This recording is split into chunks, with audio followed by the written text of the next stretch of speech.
Donc, je suis Katia Renard, rédactrice en chef de 30 millions d'amis. Et à côté de moi, il y a Thierry Bedossa, que vous connaissez, qui est vétérinaire comportementaliste, docteur vétérinaire comportementaliste, et surtout qui fait de la formation activer la vidéo en direct. Ah non, c'est arrêté, pardon. Alors, il faut nous excuser parce que c'est la première, en tout cas pour 30 millions d'amis, pour le magazine. Et donc il y aura sans doute des petits ratés, des petites choses comme ça. Mais l'essentiel, c'est que vous puissiez nous poser des questions et qu'on vous transmette un maximum d'informations.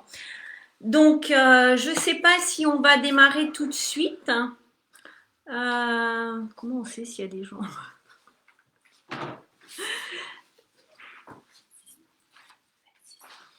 D'accord. Alors, on va peut-être un petit peu attendre qu'il y ait plus de personnes. En fait, ce qu'on voulait vous dire aussi, c'est qu'on fait un live sur Facebook et aussi sur Instagram. Donc, je remercie tous les Instagrammeurs et tous les Facebookiens de nous rejoindre sur la plateforme. Et donc, comme on expliquait sur l'annonce, en fait, on va vous parler des métiers. Bonjour à Tom qui nous rejoint. Et donc, comme on vous l'expliquait, on va vous parler aujourd'hui dans le cadre du numéro spécial qu'on sort sur les métiers au contact des animaux. C'est un métier un numéro qu'on sort tous les ans. Et donc, la première cette année, c'est qu'on organise donc 3 Facebook Live pour vous permettre d'accéder à des informations sur toutes ces filières qui vous proposent de concilier à la fois votre métier et votre passion des animaux et de la nature. Alors aujourd'hui, ça va être évidemment les filières des métiers de santé et de bien-être. Avec Thierry Bedossa, on va pouvoir faire une présentation des métiers que vous préférez. Donc il y a la petite Nala qui nous a rejoint, qui est très intéressée par une carrière professionnelle dans les métiers du chien et du chat. Exactement. Et donc voilà, donc on est réunis pour une bonne demi-heure tous ensemble en fonction des questions que vous poserez. Bonjour à Adeline qui nous rejoint, bonjour à Morgane. Ça c'est pour Facebook, pour Instagram, je pense qu'il y a aussi plein de gens qui nous rejoignent. Alors pour ceux qui l'ont pas vu pour Instagram, donc c'est pas parce qu'on fait ça sur 2 prises de vue différentes. Donc voilà, ça c'est le numéro que vous allez trouver demain en kiosque. Vous l'avez en primeur, mais je pense que les abonnés l'ont déjà reçu. Mais en kiosque, il sera à partir de demain matin pour les bons kiosques. Donc Nala est très curieuse, elle a envie de vous dire bonjour, elle a envoyé presque ses fesses, C'est ça qui est génial avec les métiers du chien et du chat. On vit avec eux. Exactement. Quand on vous parle de métier au contact des animaux, eh bien, c'est pas une simple expression, c'est une réalité. Donc voilà. Donc là, aujourd'hui, on va répondre à vos questions. Alors, sur ce numéro, on va peut-être pousser un petit peu, Nala. Vas-y doucement, elle est très sensible. Elle est sensible. Donc ce premier Facebook Live, comme je vous le disais, c'est pour les métiers de la santé et du bien-être, mais il y en aura 2 autres qui seront organisés autour du cheval. Donc ça c'est jeudi prochain, non, c'est lundi prochain. Non, jeudi prochain, pardon, c'est les métiers des services et de l'élevage avec un responsable de la SNPCC, donc c'est le syndicat des métiers chien-chat. Des professionnels du chien et du chat. Exactement. J'en suis adhérent. Très bien. Donc, on recevra la responsable.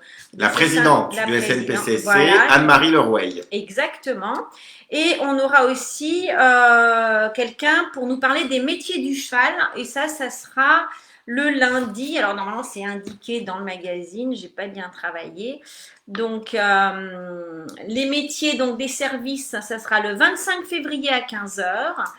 Et les métiers du cheval, ça sera le lundi 1er mars à 15h. Voilà, et là, vous pourrez poser toutes vos questions. Donc là, on va pouvoir démarrer. Je pense que ça commence à être bien. Voilà, donc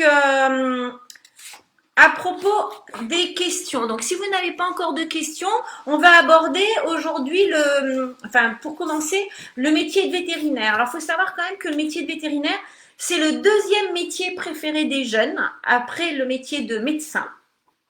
Et donc, le paradoxe, c'est que ce métier, donc qui est un des métiers préférés des jeunes Français, eh bien, en France, il y a un petit peu moins de 500 personnes qui sont formées à ce métier. Donc ça reste très très peu. C'est un métier qui est quasiment inaccessible, hein, Thierry, par rapport à, on va dire, à une demande, hein. Alors, c'est un métier. Alors, moi, je voudrais juste. D'abord, je te remercie, Katia, de ton invitation.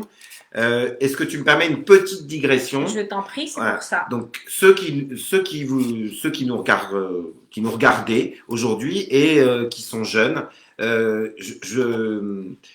si vous choisissez un métier où vous savez que vous allez être en relation avec les animaux durant une partie de votre vie, en tout cas celle pendant laquelle vous allez exercer ce métier, comprenez que vous arrivez à un moment où vous allez commencer des études et où il y a une vraie bascule, mais un vrai changement de paradigme.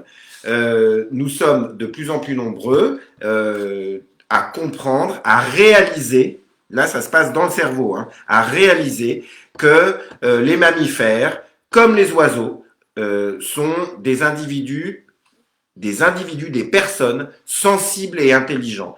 Et donc, vous arrivez à si vous choisissez ces métiers, vous arrivez à un moment de bascule où toutes les cruautés, toutes les maltraitances que l'humanité inflige de manière aussi massive depuis grosso modo un siècle, devrait brutalement diminuer en nombre d'individus qui sont maltraités, tués de manière abusive, etc., etc. Donc, vous arrivez à un moment charnière. Moi, j'ai eu une carrière passion. Je vais vous parler du métier de vétérinaire. Je peux, puisque j'ai été formateur aussi bien pour tous les métiers du chien et du chat pour le compte du ministère de l'Agriculture, vous parler de tous les métiers du chien et du chat.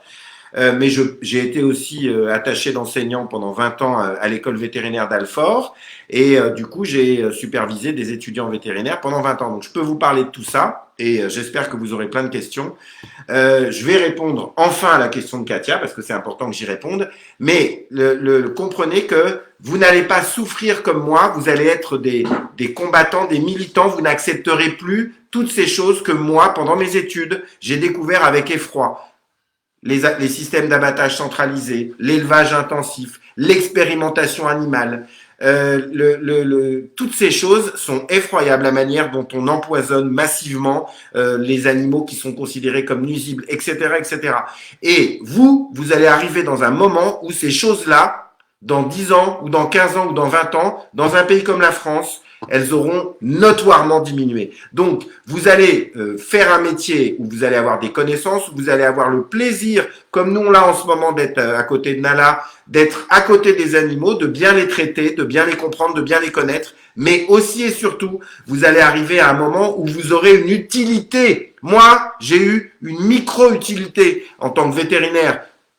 L'écrasante majorité d'entre nous, les vétérinaires, c'est grâce à nos actions que les élevages intensifs continuent à exister, c'est grâce à nos actions que l'expérimentation animale continue à exister, c'est grâce à nos actions que les maltraitances et les cruautés continuent à exister. Avec vous, ça va changer. Voilà, c'était le préambule.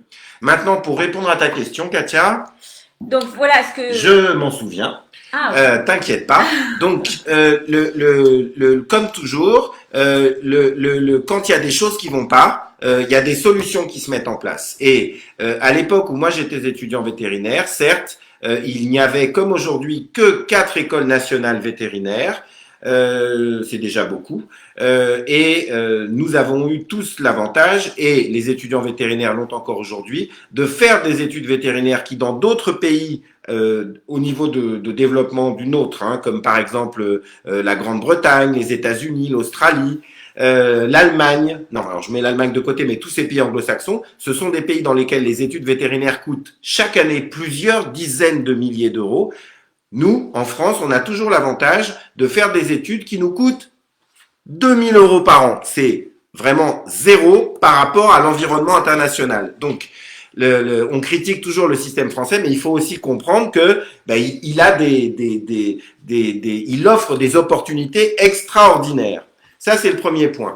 Deuxième point, à l'époque où j'étais étudiant vétérinaire, ceux qui n'arrivaient pas à réussir le concours d'entrée en classe préparatoire, suite à une ou plusieurs années de classe préparatoire, ils allaient en Belgique. Aujourd'hui, la filière belge, elle est moins ouverte aux étudiants vétérinaires français. Là-bas, en Belgique, on recrute, à mon avis, c'est un bien meilleur système, sur un dossier et entretien.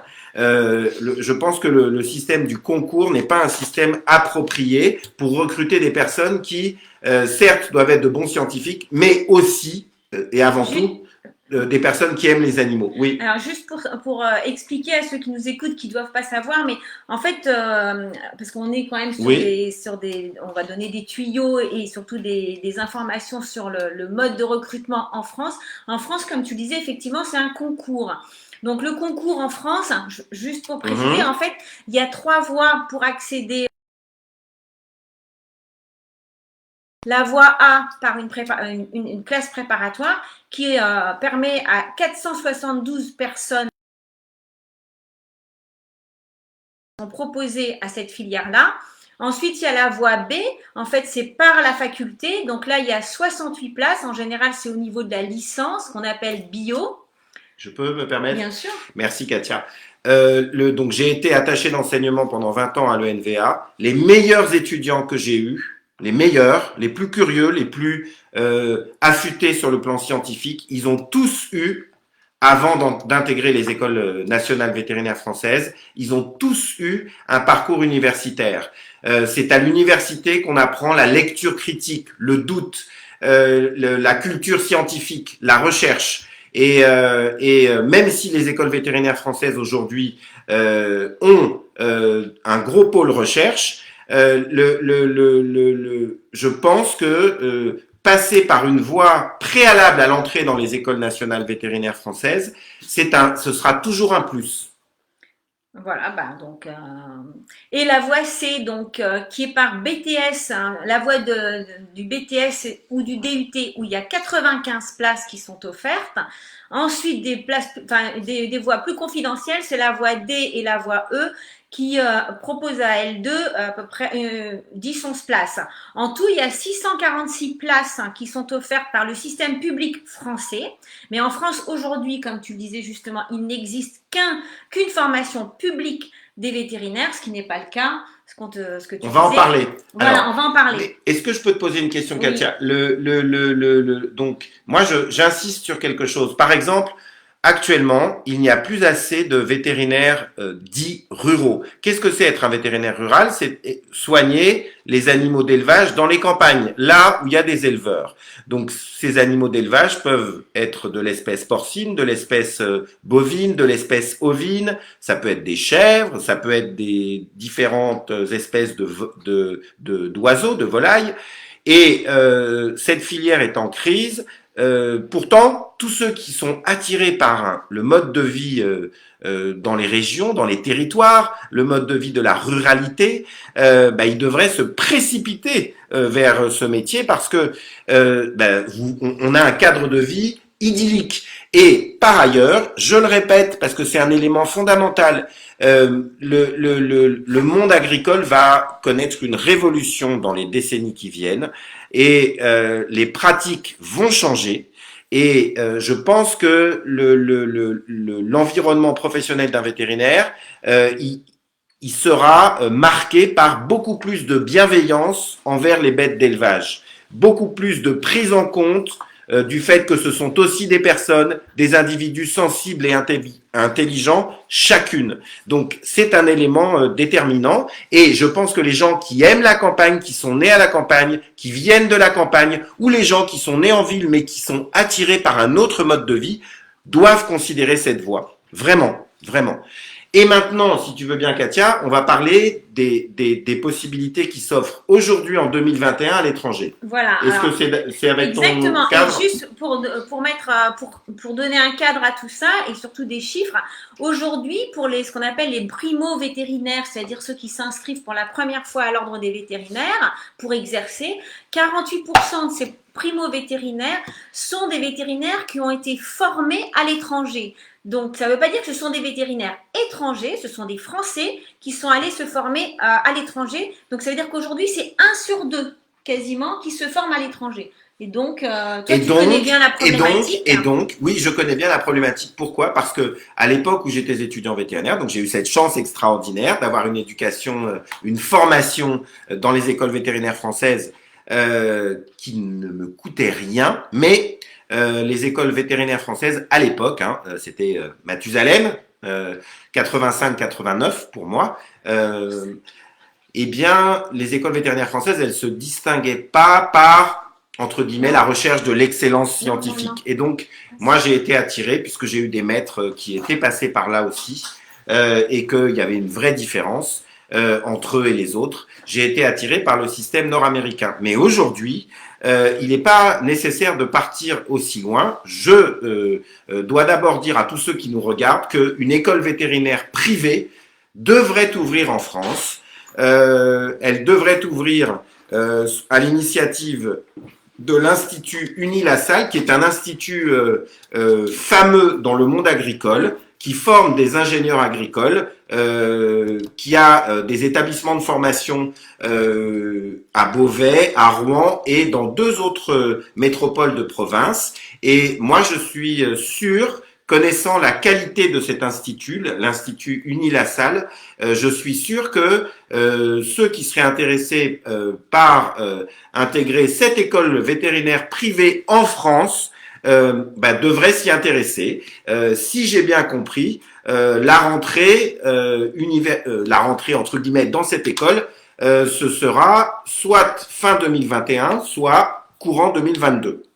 Maintenant, la réalité aujourd'hui, c'est que dans les cliniques vétérinaires comme les nôtres, nous accueillons énormément de stagiaires français qui étudient en Espagne, au Portugal et en Roumanie. Et est-ce que ces étudiants vétérinaires me semblent moins connaissants que les étudiants vétérinaires des écoles vétérinaires françaises? Je rappelle que j'ai été attaché à l'école vétérinaire d'Alfort pendant 20 ans, de 2000 à 2020. La réponse, c'est non, pas du tout. Au contraire, les modes d'organisation de ces écoles vétérinaires privées, pour la plupart, dans ces pays étrangers, mais pas toutes, reposent sur plusieurs mois chaque année de stages dans les cliniques et les cabinets vétérinaires. Pour moi, aujourd'hui, les écoles vétérinaires françaises, elles forment de très bons vétérinaires pour travailler dans les centres hospitaliers vétérinaires, c'est-à-dire pour travailler en équipe, dans de grosses équipes, avec des spécialistes. Est-ce que les écoles nationales vétérinaires françaises, aujourd'hui, en tout cas dans les domaines de la médecine vétérinaire du chien et du chat, elles forment de bons vétérinaires pour être des praticiens? Ça a été mon métier pendant 35 ans. C'est un métier dans lequel j'ai joui tous les jours. Je me suis épanoui. J'ai appris énormément. Est-ce que les écoles nationales vétérinaires françaises, elles forment de bons praticiens? Pardonnez-moi, j'en doute. Donc, les étudiants vétérinaires que je vois venir en stage depuis grosso modo 10 ans, venant d'Espagne, du Portugal et de Roumanie, sont des étudiants vétérinaires extrêmement motivés. Et je trouve que ces formations qui concilient la formation dans le système universitaire et académique et la formation dans les cliniques, puisque nous sommes entre, je crois, 5 et 7 000 cliniques et cabinets vétérinaires en France, sont de grande qualité. Donc, pour tous ceux d'entre vous qui rêvent d'être vétérinaires, c'est possible. Mais maintenant, je veux dire que aujourd'hui encore beaucoup plus qu'à l'époque où je voulais faire des études pour exercer un métier scientifique où je serais en contact quotidien avec des animaux. Aujourd'hui, plus encore, il y a de très nombreux métiers qu'on peut faire sans être forcément vétérinaire. Alors, juste, on va peut-être, du coup, si on n'a pas de questions, il y a des questions sur les vétérinaires, mais préciser quand même que les formations à l'étranger, quand c'est dans un cadre européen, il y a une reconnaissance des diplômes, donc vous n'avez pas besoin de passer, on va dire, une mise à niveau par rapport à la France. À partir du moment où vous faites votre formation dans un pays de l'Europe, vous pouvez exercer partout en Europe. Les diplômes sont équivalents. La deuxième chose quand même qu'il faut savoir, c'est que quand vous faites des études vétérinaires à l'étranger, évidemment, elles sont payantes. C'est une spécificité française, c'est ce que tu disais au début, où les études ne sont pas chères, mais à partir du moment où on va se former à l'étranger, ce sont des écoles privées, donc c'est vous qui assumez le coût de la scolarité. C'est on va dire entre 8 000 en fonction des pays, on va dire entre 6 000 en Roumanie, je crois qu'il y a 5 000 à 6 000 euros par an. Pour les plus chers, ça va jusqu'à 16 000 euros par an, donc faut le savoir. Et la formation, elle est sur 5-6 ans. La moyenne, c'est 6 ans. Ça, faut le savoir. C'est un budget quand même. Oui. Alors, certaines écoles vétérinaires dans lesquelles vous allez étudier ne sont pas des écoles privées. Si vous allez en Roumanie, Oui, les écoles vétérinaires en Roumanie sont des écoles publiques, mais puisqu'elles accueillent des étudiants qui ne sont pas de la nationalité du pays, elles se permettent de facturer et c'est comme ça qu'elles assurent leur viabilité économique. Il existe quand même des possibilités aussi, puisque comme l'a très bien expliqué Katia, l'Europe c'est une réalité. Alors hélas, on est repassé de 28 à 27 puisque nos amis anglais de Grande-Bretagne nous ont quittés. Alors quand je dis nos amis de Grande-Bretagne, ça veut dire que je parle des Anglais, des Irlandais, des Gallois et des Écossais. Et il y a dans tous ces pays des écoles vétérinaires. Et il est possible, et ça a été mon cas, de faire des stages dans les écoles vétérinaires d'autres pays européens sans qu'on soit forcément scolarisé durablement dans ces écoles vétérinaires. À titre personnel, moi j'ai fait des stages à l'époque au Royal Veterinary College de Londres, j'ai fait des stages à l'école vétérinaire d'Utrecht aux Pays-Bas, et donc il reste possible de se faire accueillir dans ces écoles vétérinaires pour des stages quand on est étudiant vétérinaire. Et si on maîtrise la langue des pays, des différents pays dans lesquels il y a, dans tous les pays de l'Union européenne, il y a des écoles vétérinaires. Si on maîtrise les langues et qu'on a un dossier scolaire particulièrement bon, on peut toujours, c'est le principe de l'Union européenne, postuler en tant qu'étudiant européen dans n'importe quelle école vétérinaire. Hein. Ça reste une possibilité. Voilà, donc de toute manière, les modes de recrutement aussi en fonction des écoles et des pays sont différents. Certains font passer un petit concours, d'autres, comme au Portugal, c'est sur dossier avec un entretien où la motivation est déterminante. Et Katia, avec cette condition quand même importante de maîtrise de la langue. Pas partout, hein, mais à ma connaissance, alors, je mets de côté la Roumanie, puisque a priori, pour la Roumanie, il n'y a pas cette obligation de maîtrise de la langue, mais de la langue du pays d'accueil. Mais il me semble que autant en Espagne qu'au Portugal, il faut une maîtrise de la langue. Ou alors être capable de suivre des cours en anglais. Alors au Portugal, en fait, la première année pour les Français est en français avec un apprentissage intensif du portugais et ensuite tout est en portugais. Donc en portugais et en anglais parce que les publications sont souvent en anglais. Alors on va peut-être répondre aux questions des personnes qui nous suivent. Donc déjà on vous remercie d'être si nombreux. Donc il y a Liséa qui nous posait la question: comment se passe le diplôme d'ostéopathie animale pour les non-vétérinaires? Est-ce qu'on peut être ostéopathe et pas vétérinaire? Bien sûr. Alors, ma profession, elle a tendance à toujours essayer de garder ce qu'elle considère comme des acquis. Donc, moi, je connais de très bons ostéopathes qui sont vétérinaires. J'ai même un ami d'un camarade de promotion, Marc Baudou, pour ne pas le citer, qui est un ostéopathe fameux pour les chevaux, notamment. Il était pharmacien quand il a intégré l'école vétérinaire. Il a fait des études de vétérinaire, puis après il a fait des études d'ostéopathe. Ça veut dire grosso modo 15 ans d'études, hein, quand même. Donc plus on acquiert des connaissances, plus c'est long les études quand même. Hein. Et Mais j'ai connu aussi de très bons ostéopathes non vétérinaires. Et la profession vétérinaire, elle a tendance un peu à vouloir un peu contrôler l'exercice de ceux qui ne sont pas vétérinaires. Euh, à mon avis, c'est un point qui est débattable. Mais nous sommes une profession régulée et tant que le pouvoir politique ne considérera pas, comme ça a été au programme de certains candidats élus à la présidence de la République française, la suppression des ordres, je ne sais pas ce qu'il adviendra. Quoi qu'il en soit, moi, je connais de très bons ostéopathes qui ne sont pas vétérinaires et ils rendent service chaque jour à certains de mes patients. Je connais aussi de très bons ostéopathes vétérinaires. Donc, je pense que cette profession reste ouverte à ceux qui ne sont pas vétérinaires. Et pour compléter et pour répondre à des questions justement du même type, est-ce que tout ce qui est Reiki, il n'y a pas besoin d'être vétérinaire, hein, tu me confirmes, pour Oui, ces alors pratiques-là, comme je termine, oui, l'acupuncture aussi ou comportementaliste, est-ce qu'il y a besoin d'être vétérinaire? non, mais attention, et là on rentre dans le champ c'est un désavantage, des métiers non réglementés, des professions non réglementées ou mal encadrées ou tout simplement Ouais. plus récentes.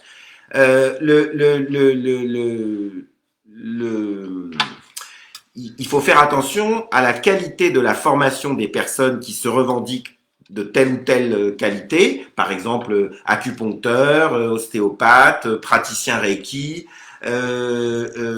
magnétiseur, communicateur animalier, etc., etc. Et moi, je pense qu'il faut aussi se reposer, comme le font tous les gens pour les vétérinaires, pour leurs médecins, sur la notoriété des individus, la réputation des individus. Et attention, aujourd'hui, les biais qui existent par l'intermédiaire de toutes les possibilités offertes par la communication 360, par l'environnement digital, les biais ont énormément augmenté. Donc, je pense que il faut vraiment aussi toujours rester sur les fondamentaux, c'est-à-dire voilà, connaître des gens qui ont eu des expériences relativement positives et dont les animaux ont été vraiment aidés avant d'aller voir des professionnels qui se revendiquent de telle ou telle nature sans qu'on puisse être assuré de la qualité de leur formation et surtout de la qualité de leur connaissance et de la qualité de leur exercice. Je rappelle que l'avantage d'une profession régulée, c'est que si on travaille mal, à un moment, eh ben, on va connaître des plaintes, subir des condamnations et même à un moment, on risque l'interdiction d'exercice. Alors là, c'est une question de quelqu'un qui nous suit sur Instagram, c'est Amy Charismatique, qui nous dit est-ce qu'il y a Quel des. nom? Ouais, hein, t'as vu. Y a-t-il des écoles vétérinaires aux Antilles? À ma connaissance, non. Alors, j'ai l'honneur depuis bientôt 2 ans de faire partie du conseil d'administration de la SPA et du coup, je découvre des problématiques dans tous les dom-toms, autant en Guadeloupe, en Martinique et dans d'autres îles des Caraïbes que par exemple en Guyane, que à la Réunion. Et ces problématiques me font penser à toutes ces expériences que j'ai eues quand j'étais moi-même vétérinaire dans des pays dits moins développés, il y a environ un peu plus de 30 ans. Et quand on soigne des populations et des individus issus de ces populations, de chiens et de chats libres, qui ne sont pas des animaux de compagnie, c'est vraiment un autre type d'exercice. Moi, j'ai commis énormément d'erreurs. Je pense que au lieu de rendre service à des animaux quand j'étais là-bas, sur la base de ce que j'avais appris, je pense que j'ai peut-être contribué à augmenter leur vulnérabilité. Donc, je voudrais dire que, en rebondissant sur cette question, est-ce qu'il y a des écoles vétérinaires dans les Antilles?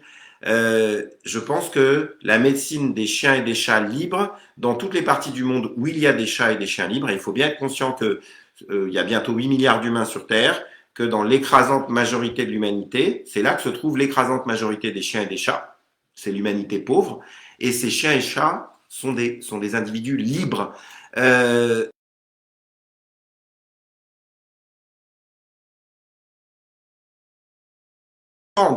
Et leur biologie est radicalement différente de celle des chiens et des chats de compagnie dans les pays riches.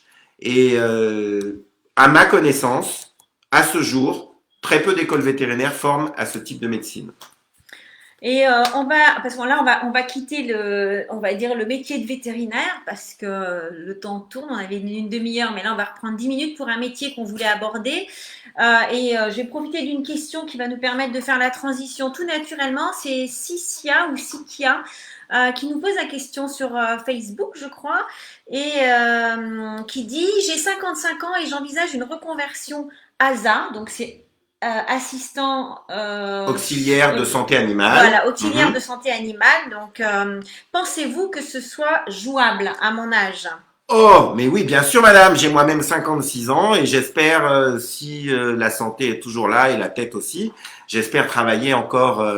Il n'y a pas de limite d'âge, en gros, oui. pour une reconversion professionnelle. Ah non, non, non, non. Et en plus, toutes les compétences et les connaissances que vous avez acquises, toute la bienveillance qui est en vous, tout l'amour des animaux sera évidemment beaucoup plus valorisé à votre âge, avec toutes vos expériences, que vous n'en aviez le pouvoir quand vous aviez 18 ou 20 ans. Donc oui, madame, plus que jamais, suivez ces formations, faites des stages, faites des stages. Enfin, en ce moment, avec le Covid, c'est difficile de trouver des stages. Hein. Alors, moi, je suis pas tout à fait. Par exemple, donc, nous, on exerce et on possède 2 cliniques vétérinaires avec mon associé David Benaïm, et nous avons dû arbitrer en ces temps de crise sanitaire. Nous ne recevons plus les stagiaires de 3e, de seconde ou de première, mais nous recevons encore des stagiaires auxiliaires spécialisés vétérinaires. Nous recevons encore des stagiaires auxiliaires de santé animale. Nous recevons encore des stagiaires auxiliaires de santé. Je reçois encore des stagiaires étudiantes en éthologie. Nous recevons toujours les étudiants vétérinaires. Donc oui, bien sûr, cette période est particulière, mais les entreprises qui en font ce choix peuvent continuer à recevoir des stagiaires. Rien ne nous l'interdit. Il faut faire des stages, sinon on reste dans une bulle. Et on risque de s'exposer à de grosses déconvenues. Sicia te remercie, elle dit: ça donne confiance. Alors justement, on va aborder le métier d'assistant vétérinaire ou auxiliaire vétérinaire ou aide-soignant vétérinaire. En fait, il y a plein de terminologies pour parler d'un travail en fait qui est voisin, c'est à quelques détails près. Et justement, assistant ou auxiliaire vétérinaire, en fait, c'est un métier qui est proche de celui du vétérinaire, à la limite, quand on ne peut pas être vétérinaire ou quand on n'a pas l'ambition ou les moyens ou X raisons ou on n'a pas envie d'ailleurs d'entamer des études vétérinaires très longues, difficiles et tout ça. Donc, on peut quand même travailler dans une clinique vétérinaire et donc être assistant vétérinaire, auxiliaire. Absolument. Alors, tu peux nous décrire les tâches des auxiliaires chez toi dans ta clinique? Pour moi, c'est l'un des plus beaux métiers du monde. Je connais plein d'ASV, plein d'ASA qui sont beaucoup plus intelligents, beaucoup plus intelligentes que moi. Face à moi, il y a 2 jeunes femmes, vous ne les voyez pas. Elles sont beaucoup plus intelligentes que je ne l'étais à leur âge, mais alors vraiment 1000 fois plus intelligentes. Et d'ailleurs, elles sont d'accord avec ça. Oui, elles sont tout à fait d'accord. Et je pense que elles contribuent à faire énormément de bien aux animaux. Et donc, qu'est-ce que c'est ASV, ASA, auxiliaire de santé? Concrètement, elles font quoi dans la clinique? Elles font tout ce que... C'est ça qui est merveilleux, c'est que, en fait, dans une clinique vétérinaire, il y a tout. Il y a des tâches administratives, il y a hélas des tâches de nettoyage, parce que les animaux salissent, donc il faut tout le temps nettoyer. Faut pas être allergique à baisser ses fesses, à ramasser le pipi, les déjections, le vomi, etc.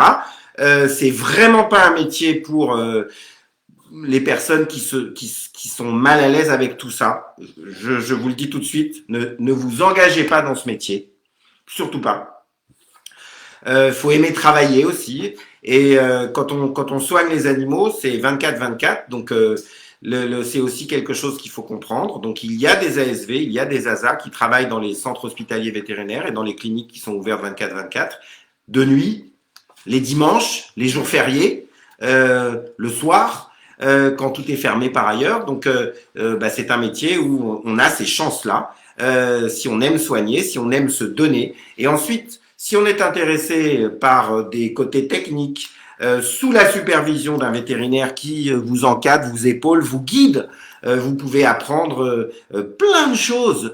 Donc il y a un problème de convention collective, donc il faut que je fasse attention à ce que je dis en tant que employeur et par rapport au cadre de la convention collective. Mais à mon âge, on a tendance à s'affranchir un peu de tout ça. Et je connais des auxiliaires spécialisés qui sont beaucoup plus à droite manuellement que moi et qui savent faire tout ce que je sais faire en tant que vétérinaire.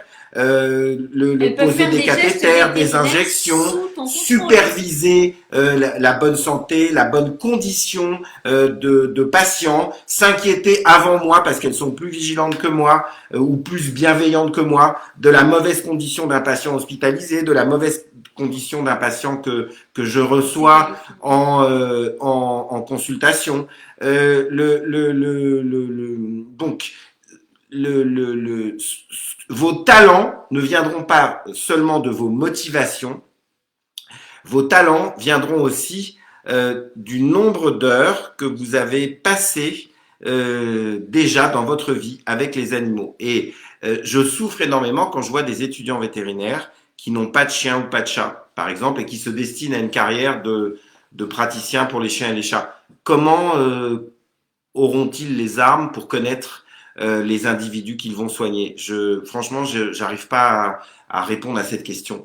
Dans la clinique actuelle, où il y a à peu près 25 personnes, dans la clinique actuelle où j'exerce, la personne qui est la plus capable, la meilleure pour les chiens que je connais, elle a 21 ans, 20 ans, et elle n'a pas fait de formation de vétérinaire. Donc, oui, alors on va pas la citer, mais on va la citer quand même, c'est Marina.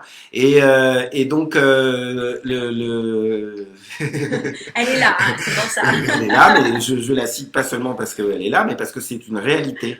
Et donc, encore une fois, vos talents viendront non seulement de ce que vous allez apprendre en étudiant, mais vos talents, ils vont aussi venir du nombre d'heures de vos expériences avec les animaux. Et moi, je dis toujours que si je suis devenu comportementaliste, en fait, c'est peut-être tout simplement parce que j'ai toujours dormi avec mes chiens et mes chats, parce que j'ai toujours vécu 24/24 avec mes chiens et mes chats. Et quand j'ai commencé à réaliser la quantité des bêtises qu'on disait dans ma profession, à l'époque où moi j'étais étudiant, où on qualifiait les chiens et les chats qui présentaient des comportements gênants ou indésirables de malades mentaux, quand j'ai pris conscience de toutes ces bêtises qui n'avaient pas de fondement scientifique en plus, j'ai été glacé d'effroi. Ayant été élevé par une grand-mère paysanne dans mes jeunes années, ayant justement toujours eu cette chance de dormir et de vivre avec les bêtes dont je partageais le quotidien, j'ai tout de suite compris que non, ces chiens et ces chats, ils n'étaient pas atteints de maladie mentale, mais qu'ils avaient tout simplement pas le quotidien dont ils avaient besoin et que nos attitudes avec eux étaient pas les bonnes. Et du coup, je pense que voilà, ce qu'il faut comprendre, c'est que vous voulez faire carrière dans des métiers avec les animaux, vous voulez faire carrière dans certaines espèces, vivez avec elles, partagez un quotidien avec elles. En éthologie, un étudiant en PhD, on a toujours tendance à considérer qu'on ne va pas lui permettre d'observer et de faire des inférences, c'est-à-dire de faire des interprétations, puisque voilà, on peut pas avoir une communication verbale avec les espèces animales non humaines, et donc pour les comprendre, il faut les connaître, et on dit qu'on lâche jamais un étudiant en doctorat avant qu'il ait au moins 1000 heures de familiarité et d'observation sur l'espèce avec laquelle il va travailler. Donc, plus vous avez d'heures de familiarité et d'observation, plus vous serez connaissant. Si en plus, vous avez des sachants qui vous apprennent. Mais tout le monde est d'accord avec toi. Tout le monde. On a Perrault-Gordeau qui nous dit oui, il faut vivre avec ces animaux pour comprendre leur comportement. Il est essentiel de vivre et au plus près de ses bêtes. Donc tout le monde est d'accord. Une dernière question avant qu'on conclue. Ah, on arrête. Oui, okay. Parce qu'on a dit 30-45 minutes. D'accord. C'est toi qui décides. C'est Voilà. toi le chef, Katia. Et une dernière question, pourquoi? Parce que bon, c'est un métier évidemment au contact des animaux, un métier de passionné. Pourquoi il y a autant de filles? Pourquoi c'est majoritairement des filles? Les vétérinaires aujourd'hui, c'est 90% de filles. Les ASV, on ne doit pas être loin de pareil, du même chiffre. Pourquoi c'est autant de filles? Alors, il y a plusieurs. T'es l'exception, en fait. Il y a plusieurs. Ben oui, mais j'ai les cheveux longs. Trop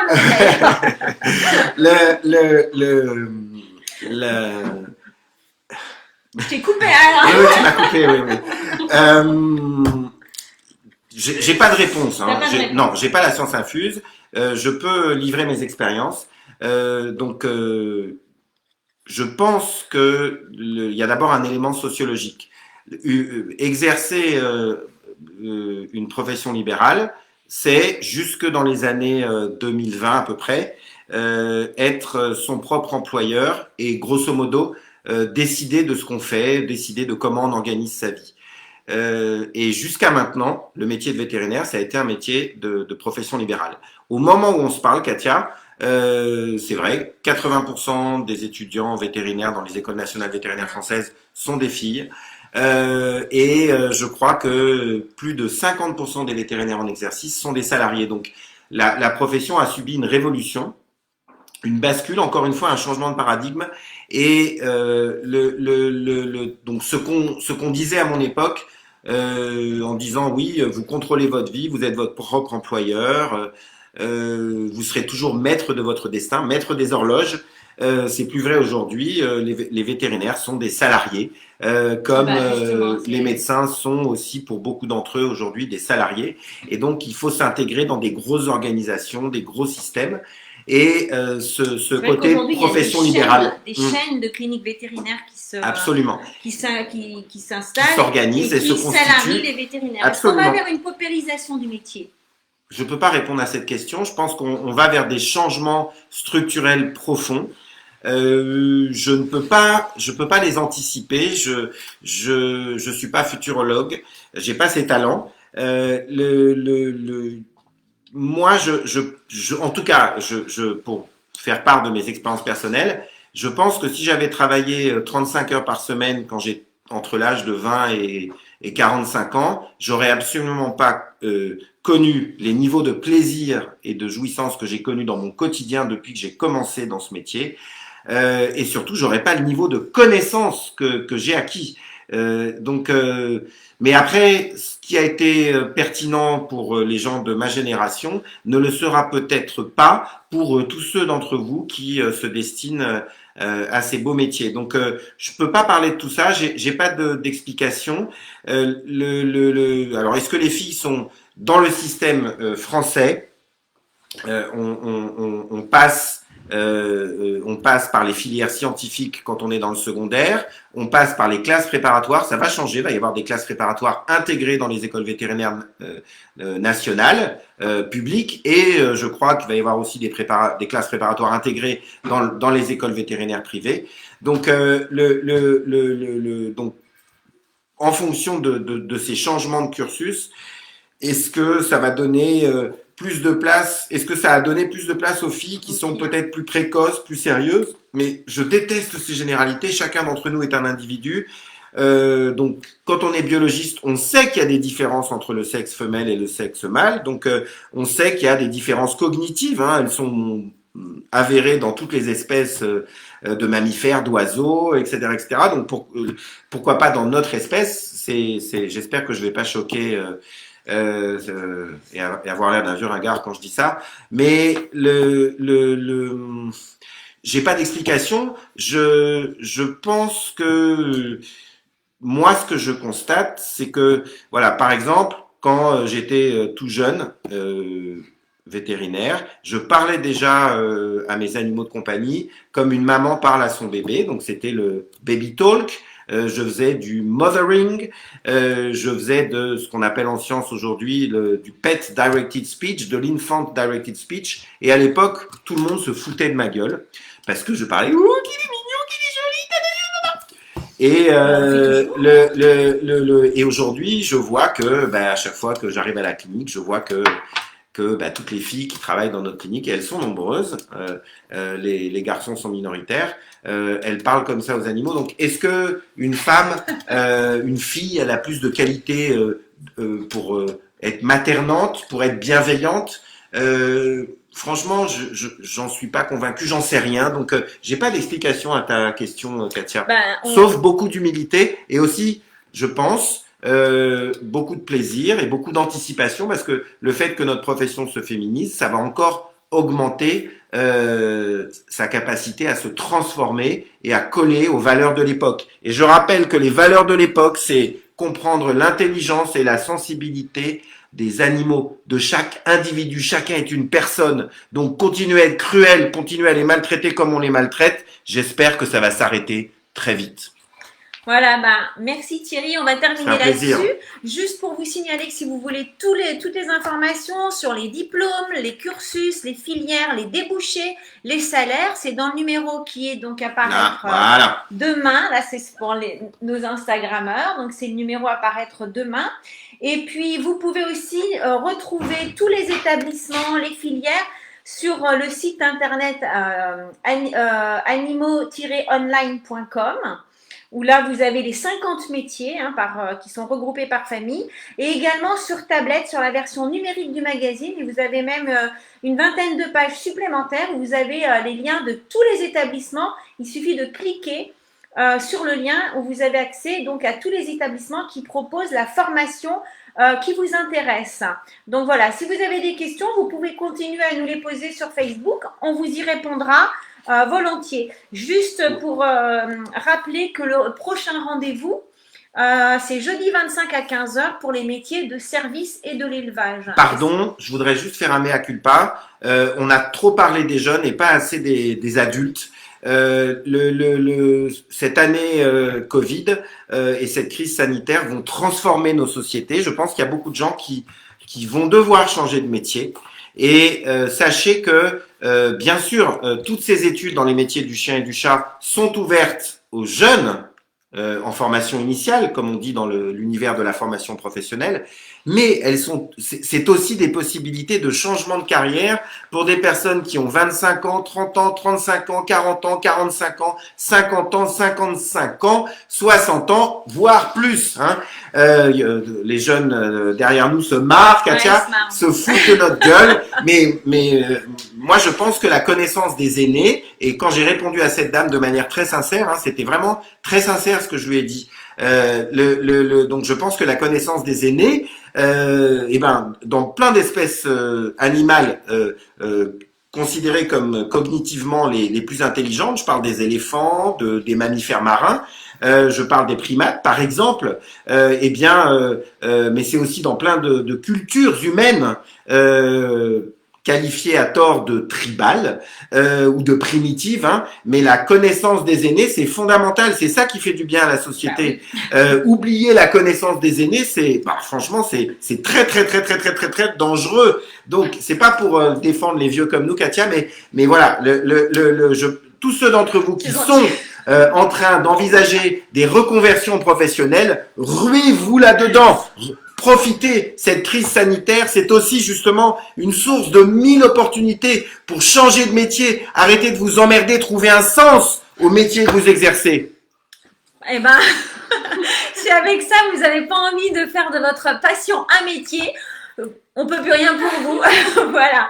Donc en tout cas, on vous remercie beaucoup. Thierry, je te remercie infiniment. Avec plaisir. J'espère qu'on vous a donné envie de découvrir ces métiers au contact des animaux, qui sont des métiers qui remplissent une vie. Et donc, il y a toujours moyen de trouver une filière pour pour trouver dans sa passion des opportunités d'exercer une profession. Voilà, on vous dit donc à jeudi prochain à 15h pour les métiers des services et de l'élevage. Voilà, bye bye. Bye bye à vous, merci.